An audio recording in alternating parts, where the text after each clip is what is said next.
வணக்கம், இது விஜிஸ் கிச்சன். இன்றைக்கி என்ன சமையல் பார்த்துடலாம் வாங்க. எல்லாம் சாப்பிட்டுருப்பீங்க. நம்ம வீட்டில் புரட்டாசினால் நான்வெஜ் கிடையாது, வெஜிடேரியன் மட்டும்தான். பாருங்கள், கடலைப்பருப்பு பீர்க்கங்காய் போட்டு கூட்டு வச்சுருக்கேன். ஃப்ரைடே வந்து சந்தைக்கு போயிருந்தேன். அங்கே பீர்க்கங்காய் இருந்தது, வாங்கிட்டு வந்தேன். எப்போவுமே அந்த காலிஃப்ளவர் இதெல்லாம் சந்தையில் போனால் கொஞ்சம் சீப்பாக இருக்கும். அது தோட்டத்துலேருந்து கொண்டு வருவாங்க, அதனால் அதை வாங்கிட்டு வந்தேன். சூப்பராக தேங்காய் போட்டு இஞ்சி பூண்டு எல்லாம் போட்டு வச்சுருக்கேன். அருமையான பீர்க்கங்காய் மிளகு ரசம். நல்லா மிளகு ஜீரகம் எல்லாம் தட்டி போட்டு, பூண்டு எல்லாம் தட்டி போட்டு வச்சுருக்கேன். சூப்பரான மிளகு ரசம். உருளைக்கிழங்கு பொடிசாக கட் பண்ணி, பூண்டு வெங்காயம் இதை மட்டும் போட்டு, கருவேப்பிலை போட்டு, மிளகாத்தூள் போட்டு பொரிச்சிருக்கேன். தண்ணியே இல்லாமல் பொரிக்கிறது தான் இந்த உருளைக்கிழங்கு. சூப்பராக இருக்கும்.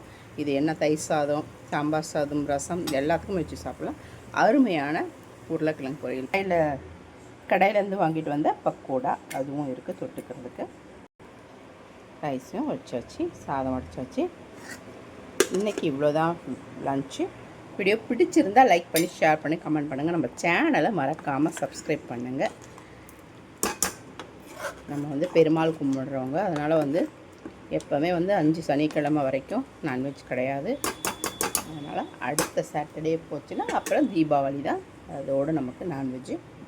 வீடியோ பிடிச்சிருந்தால் லைக் பண்ணி, ஷேர் பண்ணி, கமெண்ட் பண்ணுங்கள். மறக்காமல் நம்ம சேனலை சப்ஸ்கிரைப் பண்ணிவிடுங்க. வணக்கம்.